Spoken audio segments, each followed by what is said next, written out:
Hello मेरे सभी प्यारे विद्यार्थियों, आप सभी का फिर से एक बार स्वागत है हमारे YouTube चैनल पाठशाला सर जी में।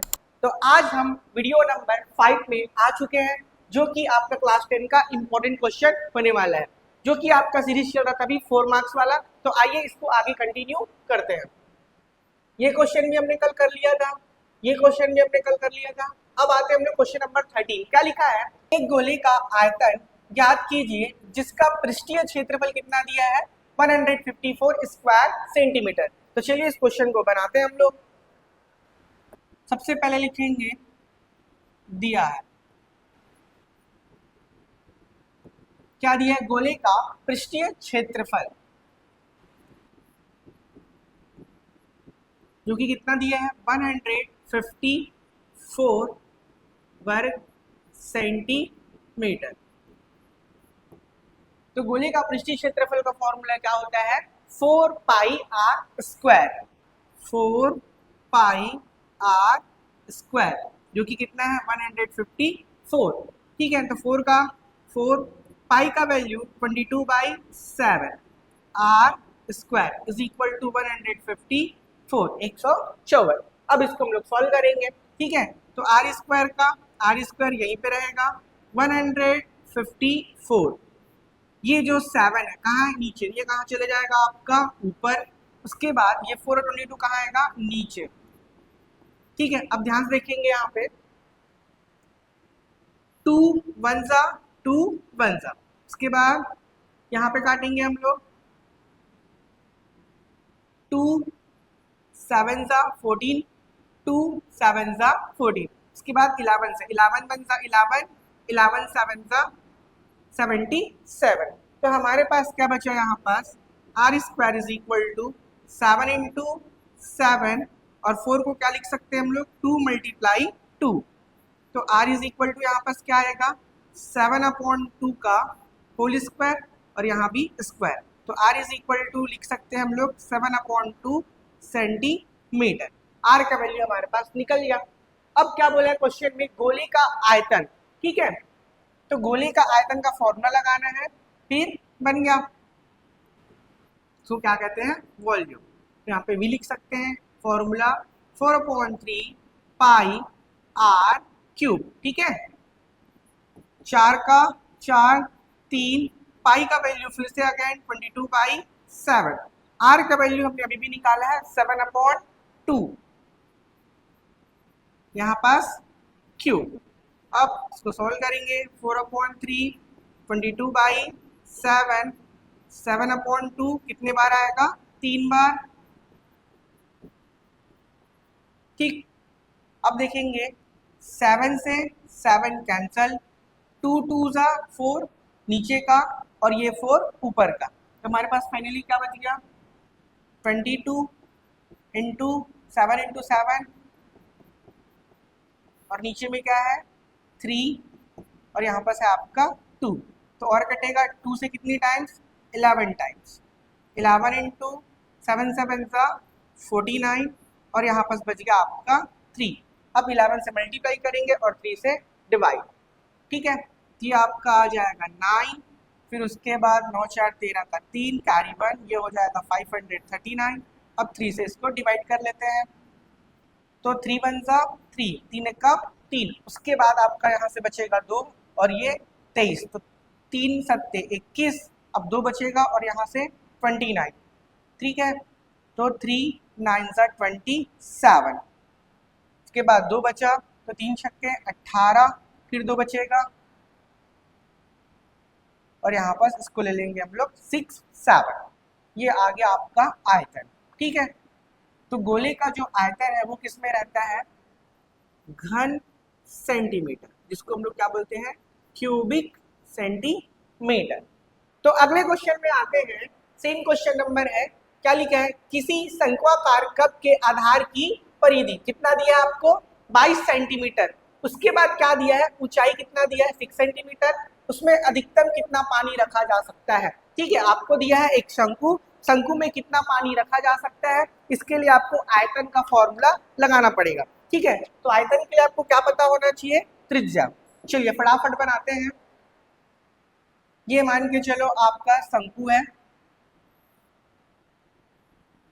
ठीक, आगे देखते हैं। तो इसमें बोल रहे हैं कितना पानी आएगा मैक्स टू मैक्स। चलो बनाते हैं फटाफट, सिंपल क्वेश्चन है।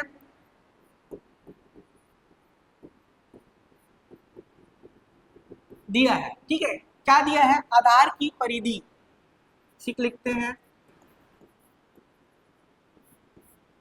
जिसका फॉर क्या दिया है 22 सेंटीमीटर। ठीक, तो आधार की परिधि क्या है, सर्कल है, तो सर्कल की परिधि का फॉर्मूला क्या होता है 2 पाई r इज इक्वल टू 22। ठीक है, 2 का 2, पाई का वैल्यू आपका 22/7, r का r। ठीक है, ये 22 का 22, r यहीं पे रहेगा 22। उसके बाद ये 7 ध्यान से देखो, ये 7 नीचे है, कहाँ चला जाएगा आपका ऊपर। ठीक है, उसके बाद 22 जो ऊपर है वो आएगा नीचे, और ये 2 भी कहाँ आएगा नीचे। उसके बाद 22 से 22 क्या हो गया आपका कैंसल, तो r इज इक्वल टू बचेगा आपका 7/2 सेंटीमीटर। ठीक, ये निकल गया हमारा फर्स्ट स्टेप रेडियस। अब उसके बाद ये हो गया आपका radius, r is equal to 7/2, और इसमें क्या दिया है आपको हाइट, h बराबर कितना दिया है 6। ठीक, यहाँ तक तो हो गया। अब क्वेश्चन में पूछा क्या, कितना अधिकतम पानी रखा जा सकता है। ठीक है, तो क्या लिखेंगे, कप में रखे जा सकने वाले पानी की अधिकतम मात्रा। ठीक है, ये क्या है हमारा शंकु है, तो इसमें फॉर्मूला लगेगा शंकु का आयतन। ठीक है, तो आयतन का फॉर्मूला होता है शंकु का, ठीक है, इसको याद रखेंगे 1/3 पाई r स्क्वायर h। ठीक है, जितना देखने में आसान है उतना ही भूलने में भी क्या है आसान है। अब इसका वैल्यू रख लेते हैं 1/3 का 1/3, पाई का वैल्यू फिर से 22/7, r का वैल्यू कितना है हमारे पास 7/2, स्क्वायर है मतलब कितनी बार लिख लेंगे 2 बार। उसके बाद h कितना है हमारा 6। ठीक है, ध्यान से देखेंगे यहाँ पर, ये रहा 7 से 7 कैंसल, उसके बाद 2 से कितने टाइम्स जाएगा 3 टाइम्स, फिर उसके बाद 3 से 3 कैंसल, उसके बाद यहाँ पास 2 से 22 को डिवाइड करके कितनी बार जाएगा 11 टाइम, तो फाइनली हमारे पास क्या बचा 11, और यहाँ से 7, तो 11 इंटू 7 कितना होगा 77। अब आयतन है इसलिए इसकी मात्रा क्या हो जाएगी घन सेंटीमीटर, जिसको हम लोग क्या बोलते हैं क्यूबिक सेंटीमीटर। ये रहा आप क्वेश्चन का सिंपल सा आंसर। ठीक है, शंक्वाकार कप के आधार की परिधि दिया है, ऊंचाई दिया है, तो आयतन निकालना था। इस तरीके से सिंपल सा क्वेश्चन का सॉल्यूशन है। ठीक है, एक चीज और बताना चाहूंगा, जितना ही देखने में आसान लग रहा है उतना ही इसको भूलने में भी क्या है आसानी होता है। तो 2 से 3 बार आप इसकी प्रैक्टिस करो और इसके फॉर्मूला को याद करो। चलिए अगले क्वेश्चन की ओर चलते हैं। तो ये रहा हमारा अगला क्वेश्चन, क्वेश्चन नंबर 14। क्या लिखा है, निम्न सारणी की माध्यिका ज्ञात कीजिए। ठीक है, इस तरीके से आपको दिया हुआ है, तो ये बेहद बोल सकते हैं बहुत ज्यादा ही क्या है इंपॉर्टेंट टॉपिक है माध्यिका। ठीक है, आपका क्या आता है समांतर माध्य, माध्यिका और बहुलक, यहाँ से क्वेश्चन हर बार पेपर में पूछता ही पूछता है। ठीक है, तो माध्यिका के क्वेश्चन को देखते हैं। चलिए इसको बनाते हैं फटाफट। नंबर 14 यहाँ पे लिख सकते हैं हल। तो आपके पास तो क्वेश्चन में क्या दिया होगा सारणी दिया होगा, लेकिन फिर भी एक बार आपको बनाना पड़ेगा। ठीक है, क्या लिखेंगे माध्यिका की गणना हेतु सारणी, तो स्पीड से बनाते हैं। तो सबसे पहले क्या आएगा वर्गांतर, सबसे पहले वर्गांतर। ठीक है, उसके बाद सेकेंड हेडिंग क्या दिया है आवृत्ति, आवृत्ति। उसके बाद दिया है संचयी आवृत्ति, ये नहीं दिया रहता, इसको हमको खुद से बनाना है, इसको हम लोग क्या बोलते हैं संचयी आवृत्ति। और कब बनाना है इसको, जब आपको माध्यिका बोलेगा, जब आपको क्या बोलेगा माध्यिका, तभी आपको क्या निकालना है संचयी आवृत्ति। तो क्वेश्चन में क्या क्या दिया पहले उसको लिख लेते हैं हम लोग। क्वेश्चन हमारे पास क्या क्या था, तो इतना तो आपके पास पेपर में पहले से रहेगा। ठीक है, इतना आपके पास पेपर में पहले से रहेगा, लेकिन फिर भी आपको इसको बनाना पड़ेगा। अब आते हैं हम लोग संचयी आवृत्ति। संचयी आवृत्ति क्या होता है इसको ध्यान से समझेंगे। ठीक है, इसको हम लोग को बनाना है। तो सबसे पहले देखो यहाँ पास कितना लिखा है 8, तो यहाँ पास कितना आने वाला है 8। उसके बाद ये 8 हो गया, और सेकेंड लाइन में जब आएंगे तो आपको इस 8 के साथ इस 30 को क्या करना है ऐड करना है। तो 30 और 8 कितना हो जाएगा आपका 38। ठीक है, अब उसके बाद जैसे ही नीचे आएंगे तो 38 और 40 को क्या करना पड़ेगा आपको ऐड करना पड़ेगा। ठीक है, तो ये कितना हो जाएगा आपका 78, इसी को बोलते हैं संचयी आवृत्ति। अब उसके बाद 78 और किसको ऐड करना पड़ेगा, 9 को, ठीक है। ये हो जाएगा आपका 87, आराम से ऐड करेंगे। 87 के बाद इस 7 को ऐड करेंगे तो कितना हो जाएगा 94, उसके बाद 94 और 6 को ऐड करेंगे कितना आएगा 100। तो इसको बोलते हैं संचयी आवृत्ति, कम्यूटेटिव फ्रीक्वेंसी, और ये आपका सिंपल फ्रीक्वेंसी। अब आते हैं नीचे पे,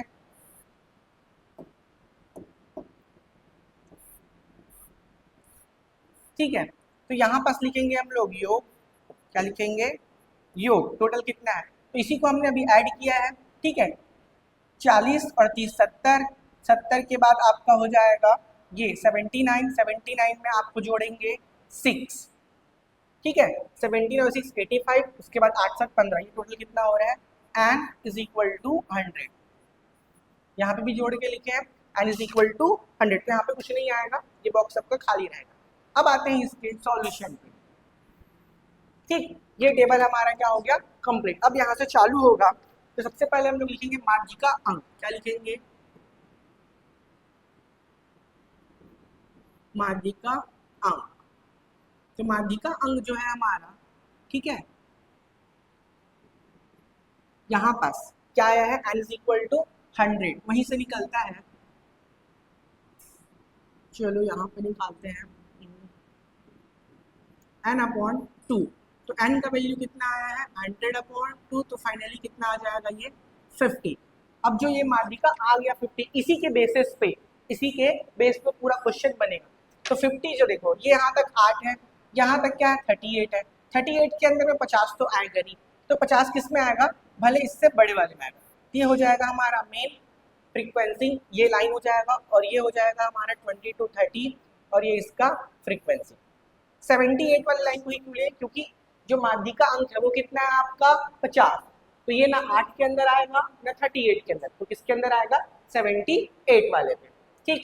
अब बनाते हैं क्वेश्चन को, चलो यहाँ पे लिख देता हूं मैं डिटेल से, माध्यिका अंक 50, माध्यिका अंक 50,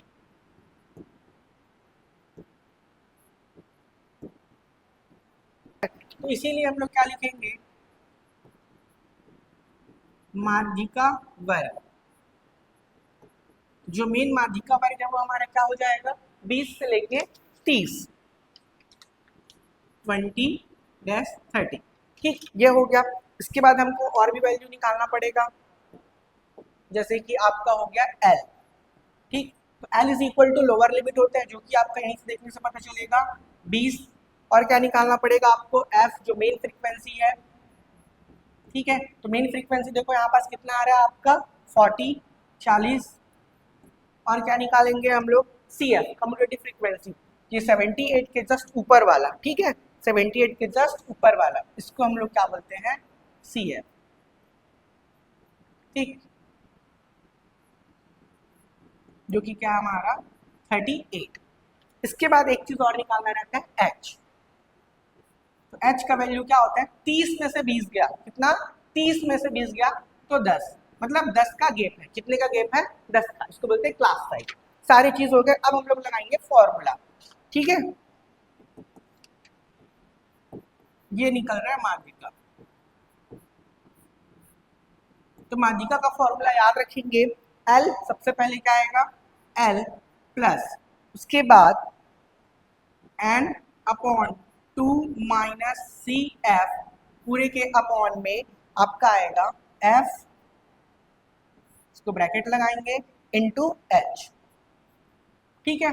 चलो ध्यान से देखिए, सबसे पहले क्या आएगा L, L के बाद plus n upon 2 minus CF पूरे के अपॉन में F इनटू H, ये याद ही होना चाहिए। अगर ये आपने मिस्टेक किया तो पूरा जितना भी आपने बनाया पूरा क्या हो जाएगा, गलत हो जाएगा। चलो अब वैल्यू रख लेते हैं, फिर बन गया। L का वैल्यू कितना है 20, n अपॉन 2 हमने निकाला था, n अपॉन 2 कितना आएगा डायरेक्टली 50, माइनस CF का वैल्यू कितना है यहाँ से 38, F का वैल्यू कितना है यहाँ से 40, H का वैल्यू कितना है 10, ठीक। 20 का 20 हो गया, 50 में से 38 गया तो कितना बचेगा आपका 12, ठीक है। और यहाँ पे एक जीरो से एक जीरो क्या हो गया कैंसिल, तो यहाँ पे फाइनली बचने वाला है 4, अब 20 का 20, 4 से भाग देंगे तो कितनी बार जाएगा, 4 तिया 12, तो 20 और 3 कितना हो जाएगा 23। ये है आपका फाइनल आंसर। ठीक है, तो फटाफट एक बार इसको रिवाइज कर लेते हैं। सबसे पहले आपको माध्यिका करना है तो क्या बनाना पड़ेगा, सारणी बनाना पड़ेगा। ये दोनों लाइन तो आपको ऑलरेडी दिया है। उसके बाद ये संचयी आवृत्ति निकालना, तो कैसे निकालते हैं, 8 का 8, फिर 8 और 30 38, 38 और 40 78, इसी प्रकार। उसके बाद सबसे पहले निकालेंगे माध्यिका अंक, ये मेन है, तो n/2 जो भी टोटल रहेगा उसको 2 से भाग देना, कितना आ गया 50। अब 50 को चेक करना कि किस संचयी आवृत्ति में आते हैं। ठीक है, तो इससे छोटा नहीं होना चाहिए, इससे बड़ा चल जाएगा। ठीक है, तो 838 इसमें नहीं, 50 इसमें आएगा। अब ये लाइन हमारे क्या हो जाएगा मेन, तो माध्यिका वर्ग 20 और 30, माध्यिका वर्ग 20 और 30। एल मतलब होता है लोअर लिमिट, तो लोअर लिमिट आपका होगा 20। ठीक है, एफ जो आवृत्ति है ये 40, उसके बाद सी एफ जो लाइन रहता है जस्ट उसके ऊपर वाला, इसको बोलेंगे सी एफ, और एच मतलब होता है इन दोनों के बीच का डिफरेंस, तो कितना है 10। फिर उसके बाद फॉर्मूला लगा रखा और सॉल्व किया, दैट्स इट, इतना है। ठीक है, तो जितने लोग भी देख रहे होंगे वीडियो में मजा आ रहा होगा, प्लीज वीडियो को लाइक करें, चैनल को सब्सक्राइब करें और अपने दोस्तों के साथ शेयर करें। चलिए अगले क्वेश्चन की ओर चलते हैं। तो आज का हमारा लास्ट क्वेश्चन होने वाला है, निम्न सारणी का बहुलक ज्ञात कीजिए। ठीक है, इसके पहले हमने क्या देखा था, माध्यिका, उसको बनाने का तरीका अलग है, बहुलक बनाने का तरीका अलग है। ठीक है, ये भी आपको गिवन दैट है, आवृत्ति भी आपके सामने है। चलिए इसको भी बनाना क्या करते हैं हम लोग, स्टार्ट। तो चलिए क्वेश्चन पे आते हैं। ये क्वेश्चन बनाना बहुत ही आसान है, किसके लिए, बहुलक के लिए। किसके लिए, बहुलक के लिए। तो सीधा बनाना स्टार्ट करते हैं। क्या हो जाएगा 14,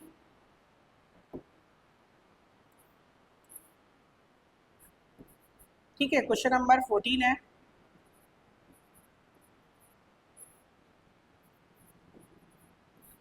और अथवा वाला क्वेश्चन है, तो डायरेक्टली यहाँ पे बनता है। कैसे बनता है उसको देखेंगे।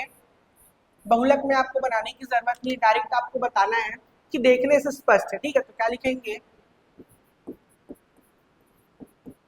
सारणी अवलोकन, क्या लिखा है, सारणी अवलोकन से स्पष्ट है 50 है। ठीक है, ये चीज बस आपको लिखना है। देखो सबसे पहले आवृत्ति को देखो, 4 8 14 20 30 15 6, सबसे ज्यादा कौन सा है आपका, देखने से ही पता चल रहा होगा, बोलेंगे सर ये 30 जो है सबसे क्या है, ज्यादा है, तो यही हमारा मेन फ्रीक्वेंसी हो जाएगा। और इससे लगा हुआ ये कौन सा, 40 से 50, ये मेन वर्गांतर जिसको हमने लिख दिया 40 से 50। ठीक, उसके बाद तो बहुलक वर्ग अब यहां से बनाते हैं हम लोग, बहुलक बहुलक वर्ग। तो बहुलक वर्ग कौन सा हो जाएगा, 40 से 50, ये हो गया। ठीक, तो बहुलक का मतलब होता है जो सबसे ज्यादा फ्रीक्वेंसी, अधिकतम। ठीक है, तो वही को लेते हैं और इसका ये हो जाएगा वर्गांतर में 40 से 50। अब जो जो हमको फॉर्मूला में लगता है उसको लिखते हैं हम लोग। सबसे पहले लिखते हैं एल, एल मतलब लोअर लिमिट। ठीक है, तो ये आ जाएगा आपका 40। उसके बाद इसमें जो आपका मेन फ्रीक्वेंसी है, मेन फ्रीक्वेंसी को जो हो जाएगा 30, और इसके जस्ट ऊपर वाला लिख देता हूँ। चलो ये हो जाएगा आपका F1, ये हो जाएगा आपका F0, और ये हो जाएगा आपका F2। ठीक है, इस तरीके से रहता है। तो सबसे पहले क्या आ जाएगा F0, F0 है आपका 20। उसके बाद F1, तो F1 है आपका कितना 30। उसके बाद F2 कितना आ जाएगा आपका 15। इसके बाद एक फॉर्मूला और लगता है H, जिसको हम लोग क्या बोलते हैं क्लास साइज। तो देखो 50 और 40 में कितने का गैप है, 10 का। 50 माइनस 40 करेंगे तो ये आएगा, आपको लिखना पड़ेगा। ठीक है, तो कहाँ से आया, जो हाईएस्ट फ्रीक्वेंसी है उसको लेंगे, फिर ये आपको लाइन से मिल जाएगा। ये रहेगा आपका F1, उसके ऊपर वाला F0, उसके जस्ट नीचे वाला F2। ठीक, अब लगाएंगे बहुलक का फॉर्मूला।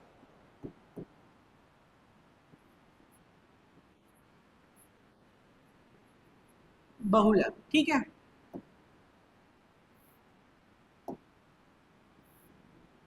तो बहुलक का फॉर्मूला याद रखेंगे। सबसे पहले आएगा आपका एल, एल के बाद लगेगा प्लस। ठीक है, उसके बाद जैसे कि आप गिनती करते हैं तो F1 माइनस क्या हो जाएगा F0, सेम ऐसा ही नीचे में भी। तो लेकिन यहाँ पे लगेगा 2f1 माइनस f0 और इसी में एक बार f2 माइनस कर, ठीक है, इंटू h। फॉर्मूला अच्छे से देख लो, f1 माइनस f0, इसके बाद 2f1, फिर f0 भी है, बस इसमें -2 लगा देना, ठीक है, यहाँ पर 2 सामने लगाना और यहाँ पे 2 माइनस लिख के माइनस कर देना। आगे देखो L का वैल्यू कितना है, आप तो बोलेंगे सर 40 है। इसके बाद F1 का वैल्यू यहाँ से कितना है 30, F0 का वैल्यू कितना है 20, इसके बाद 2 इंटू 30 माइनस 20 क्योंकि सेम है। इसके बाद F2 का वैल्यू कितना है 15, ये आ गया, और H का वैल्यू हमारा 10। तो 40 का 40, 30 में से 20 गया तो बताओगे सर कितना बचेगा 10। उसके बाद 30 दूनी कितना होगा 60। ध्यान देना यहाँ पास ये दोनों पहले जुड़ेगा, 20 और 15 कितना हो जाएगा 35, ठीक है, इसी को लोग गलत करते हैं और ये है 10। इसके बाद 40 का 40, 10 इंटू 10 करें कितना आएगा आपका 100, 60 में से 35 का कितना बचेगा आपका 25, ये भाग जाएगा 25 से कितनी बार 4 बार, 25 100, तो 40 और 4 कितना हो जाएगा 44, ये होगा आपका आंसर, ठीक है। तो देखने से तो बहुत सिंपल है लेकिन आपको बनाने आना चाहिए। तो आप सभी के लिए इस वीडियो में इतना ही, मिलते हैं नेक्स्ट वीडियो में, तब तक के लिए थैंक यू, अलविदा, जय हिंद।